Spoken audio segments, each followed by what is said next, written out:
Hello বন্ধুরা, শুভ সকাল। কেমন আছো তোমরা? আশা করি তোমরা অনেক ভালো আছো।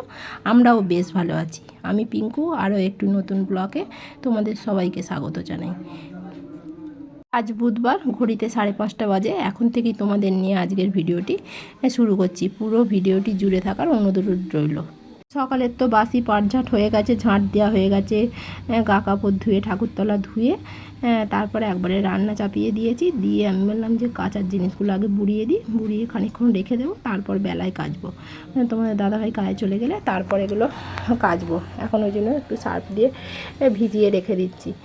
আমার হাতের জন্য আমার কাচা বারণ, কিন্তু কি করবো বলো, এইসব জিনিসগুলো তার মেশিনে দেওয়া যায় না, ওই জন্য হাতিয়ে একবার একটু কেচে নেবো। এবার রোজ দিন তোমাদের দাদাভাইকেও বলাটা যায় না, একটা বাইরে কাজ করে আবার বাইরেতে এইগুলো করবে, আমি বলি না, আমি একটু কেচে নেবো। এবার সার্ফে বুড়িয়ে একবারে চলে এসেছি রান্নাঘরে।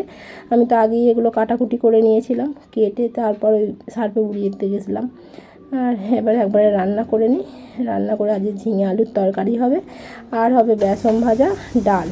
আর ওই জন্য বেসনটাকে ভালো করে একটু ফেটিয়ে নিচ্ছি, ফেটিয়ে নিয়ে তারপর ভাজবো। ডাল, বেসন ভাজা আর তরকারি হবে। যেহেতু আজকে আমাদের কালী পুজো বাড়ির নিমন্ত্রণ আছে, ওই জন্য আজকে আর বেশি কিছু করব না। ওই ছেলে আর ওর পাপার জন্য অল্প রান্না করব, আর ওর পাপা খাবে। আমি সকালে দুটো মুড়ি খাবো, আর ভাতের চাল তো ছেলের জন্যও নিয়েছি, যদি খায় খাবে, না খায় না খাবে, অসুবিধা নেই।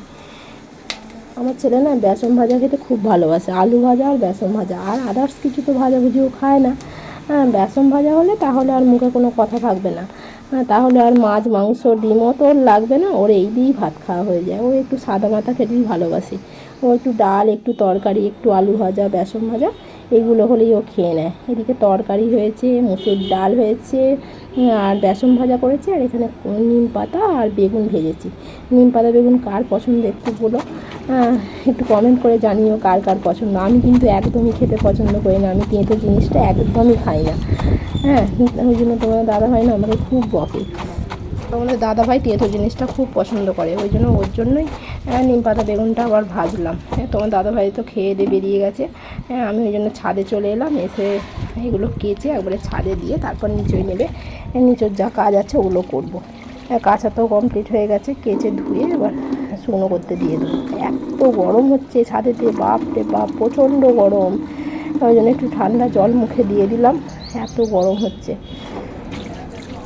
প্রচণ্ড হাওয়া দিচ্ছে ছাদে, কিন্তু গায়ে যেন হাওয়া লাগছে না, সেই যেন মানে একটা উটকটে গরম মতো লাগছে। বিছানার চাদর বা নতুন জিনিস কেন বলো তো আমি মেশিনে দিই না। এর আগের বারে একটা বিছানার চাদর, নতুন বিছানার চাদর আমি দিয়েছিলাম, মেশিনে রঙটা ফেড হয়ে গেছে, সেই ভয়ে আমি ওই জন্য আর মেশিনে দিই না, হাতেই কেচে নিই। আর এমনি পুরাতন হলে তো সেগুলো দেওয়া যেতেই পারে, কিন্তু যেহেতু এটা নতুন বিছানার চাদর, আমি আর দিয়ে রিস্ক নিইনি, যদি এটাও যদি রঙটা ফেড হয়ে যায়, ওই জন্য আর দিলাম না মেশিনেতে। কতটা হাওয়া দিচ্ছে, পিছনের গাছগুলো নিশ্চয়ই দেখতে পাচ্ছ কত হাওয়ায় দুলছে এদিক ওদিক করে, প্রচণ্ড হাওয়া দিচ্ছে। সকালের দিকের ওয়েদারটা না একটু মেঘলা মেঘলাই ছিল, মানে খুব একটা রোদ সকালের দিকে বেরোয়নি। যেহেতু এখন বাজে প্রায় 8টা 15-20 নাগাদ হবে, কিন্তু এখন সেই হিসেবে রোদটা বেরোয়নি, মেঘলা মেঘলা করে আছে, আকাশটাও মেঘছাই মেঘছাই মতো করে আছে। এবার বেলায় কি হবে বলতে পারছি না, বৃষ্টি হবে না কি হবে। হাওয়ায় তো আমার বিছানার চাদর একবারে উড়ে নিয়ে চলে যাওয়ার অবস্থা। হাত থেকে তো নেমে চলে এসেছি, এসে এই যে বাসনগুলো এবার ধুয়ে নেব।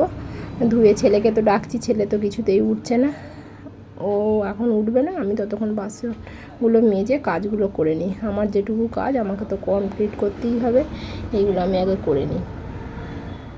জানো তো এই একঘেয়েমি কাজ যেন রোজ দিন আর করতে ভালো লাগে না, এই রান্না করো, খাও, বাসন মাজো, এইসব যেন মনে হয় কোথাও একটা চলে যায়, কিন্তু কোথায় আর যাবো বলো, গেলেও 2 দিন, সেই তো এখানে আসতেই হবে, তাই না বলো, কোথাও গিয়েই শান্তি নেই, আর এই কাজ করতে ভালোই লাগছে না। মাজার পর তো বেসিনটা একটা স্কচ ব্রাইট দিয়ে ভালো করে রৌদে নিলাম, বাসন মাজার পর বেসিনটা কেমন একটা নোংরা হয়ে যায় না, ওই জন্য পরিষ্কার করে ধুয়ে নিলাম। এটা পরে বাসন মাজতেও ভালো লাগবে। বাসন মেজে বেসিনটা ধুয়ে এবার গ্যাস মুছবো, গ্যাসের পাশটা মুছে নেবো, তারপর এবার ছেলেকে মুখ ধুয়ে খাওয়াবো। ছেলেকে ডেকে ডেকে তুলেছি, উঠে বসেছে, এবার দাঁত মাজাবো, তারপর খাওয়াবো। ছেলেকে খাইয়ে আমি খাইয়ে চলে এসেছি। আমার শাখাগুলো একটু পরিষ্কার করতে, জানো তো শাখাগুলো খুব ময়লা পড়েছে, ঘাঁচ কাটা আছে তো ময়লা পড়েছে, ওই জন্য ওতে একটুখানি কোলগেট মানে দুটোতে বুলিয়ে এখন রেখে দেবো। এখন শাখাগুলো গুঁজে আর রেখে দেবো, আমি খুলে পরিষ্কার করি না জানো তো। এবার যখন শাখা বাঁধানো পড়ি তখন হয়তো খোলা হয়, এবার সবসময় তো আর শাখা বাঁধানো পড়া হয় না। এবার এমনি আমি হাতে মাজনটা লাগিয়ে রেখে দিই, তারপর কিছুক্ষণ পর ওটাকে পরিষ্কার করব, দেখবে কত সুন্দর চকচকে হয়ে যায়। মাজনটা লাগিয়ে রেখে আমি এবার চলে যাব বিছান ঝাড়তে। বিছান গুছিয়ে ঝেড়ে এবার পরিষ্কার করে নেবো। তারপরে ওটা তো শাখাগুলো গোঁজাই আছে, অসুবিধা তো কিছু হবে না। বিছানটা তো গুছিয়ে নিয়েছি, বিছানটা গুছিয়ে এবার ঘর মুছে নেব। ঘর মোছা হয়ে গেলে এখন আমার কাজ তো কমপ্লিট হবে না, কেন ছেলের প্রজেক্ট আছে, ওইগুলো আমাকে নিয়ে আবার বসতে হবে, যেহেতু সোমবার থেকে স্কুল খুলে যাবে, ওগুলো এবার আমাকে কমপ্লিট করতেই হবে। ওর তো কোনো টেনশান নেই, টেনশান তো যত আমার। এবার ওই প্রজেক্টগুলো করাবো, প্রজেক্ট করিয়ে তারপর স্নান করতে যাবো। যে শ্যাম্পু করবো একটু দেরি হবে, ওই জন্য আগে ভাবলাম প্রজেক্টটা করিয়ে নিই, তারপরেই একবারে স্নান করতে যাব।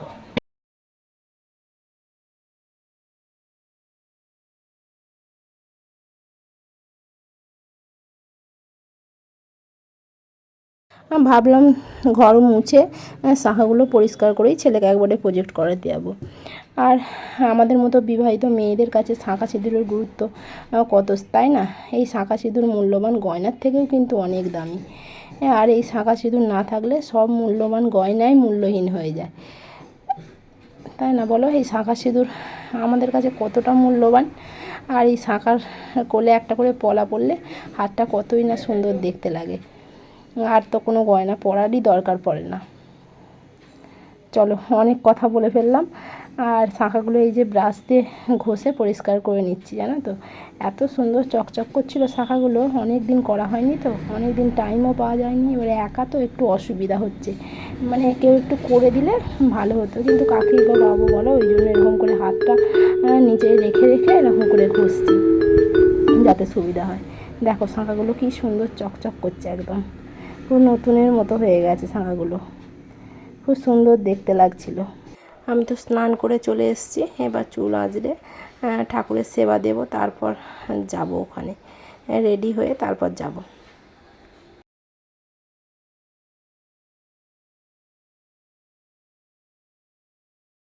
প্রজেক্টটা ওই করেছে, কিন্তু আমাকে তো ওই ঘরগুলো সব টেনে দিতে হচ্ছে, মার্জিন টেনে দিতে হচ্ছে সাইডে, সেগুলো তো আরও করতে পারছে না, সেগুলো আমায় করে দিতে হচ্ছে। এবার আমি যদি না বসে থাকি, ও কিছুই করবে না, ও তাহলে আমার পিছু পিছু উঠে চলে যাবে, আমাকে বসে থাকতে হবে তবেই ও করবে।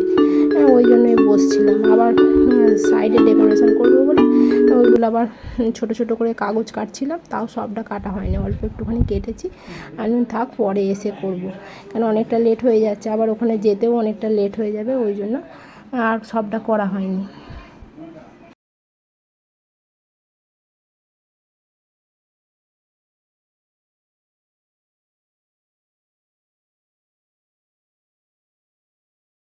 বন্ধুরা, তোমাদের কাছে তো দুপুরবেলা আসতে পারিনি, একবারে বিকালবেলা এলাম। এখন বাজে 4:15, ছেলেকে নিয়ে বেরিয়েছি ক্যারাটেতে। দেখো ক্যারাটের ড্রেস পরে কেমন লাগছে, দেখো ভালো লাগছে কি অবশ্যই জানাবে। চলো যাওয়া যাক তাহলে। 4:15 হয়ে গেছে, 4:30 থেকে তো ক্যারাটে, কিন্তু ঠিক টাইমে পৌঁছাতে পারবে কি জানি না। চলো। গাড়িটা না দূর থেকে বার করতে খুব অসুবিধা হয়, জানো তো। আমার খুব প্রবলেম হয়, কিন্তু কি করব, আমাকে তো বার করতেই হবে, যেহেতু ছেলেকে নিয়ে ক্যারাটেতে যাবো। ওই জন্য একটু কষ্ট করেই বার করছি। রাস্তায় কি হয়েছে জানো তো, যেতে যেতে আমার ছেলে তো হেসে গড়াগড়ি খেয়ে ফেলছে। একজন উল্টো হেলমেট পরেছে, হেলমেটটা সামনেটা পিছনে আর পিছনটা সামনে, মানে কি বলবো, রাস্তায় বেরিয়ে আমার ছেলে হেসে গাড়ি থেকে লুটোপুটি খেয়ে পড়ে যাওয়ার অবস্থা হচ্ছে। গেট পড়েছে, যেহেতু গেটে দাঁড়িয়েছে আর উনিও দাঁড়িয়েছেন, আর ওই রকম পড়েছে। আমার ছেলের তো কি হাসি, এই হচ্ছে রাস্তার ব্যাপার। চলো, গাড়ি তো বার করে ফেলেছি, এবার যাওয়া যাক।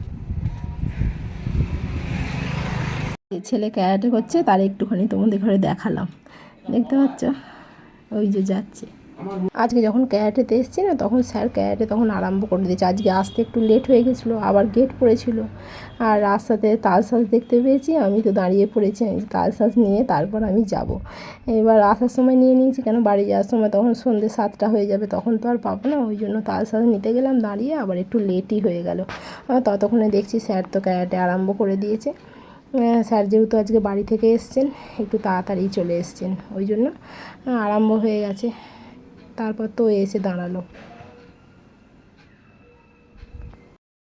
হ্যালো বন্ধুরা, এখন ঘড়িতে সময় 7:30। আমি তো ছেলেকে ক্যারাটে থেকে নিয়ে চলে এসেছি একটুখানি খানিকটা আগে। আর ক্যারাটেতে যাওয়ার পথে জানো তো একটা জিনিস কিনেছি। এই দেখো আমার পছন্দের তালসাজ, ক্যারাটে যাওয়ার পথেই পেয়েছি বলে কিনে নিয়েছি। আমি জানি আসার সময় আর পাওয়া যাবে না, ওই জন্য আমি কিনে নিয়েছি। এই আর কিনেছি এই দেখো নাইটি দুটো, তোমাদের দেখাবো, তোমাদের দেখাবো আমার কাছে হতে পারে বলো। এই দেখো কেমন হয়েছে অবশ্যই জানাবে।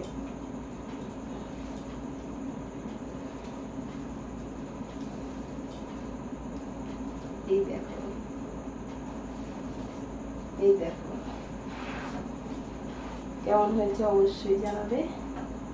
আর একটা আছে,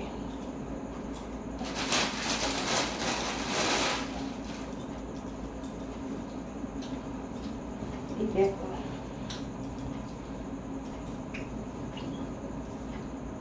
এই দেখো কেমন হয়েছে অবশ্যই জানাবে।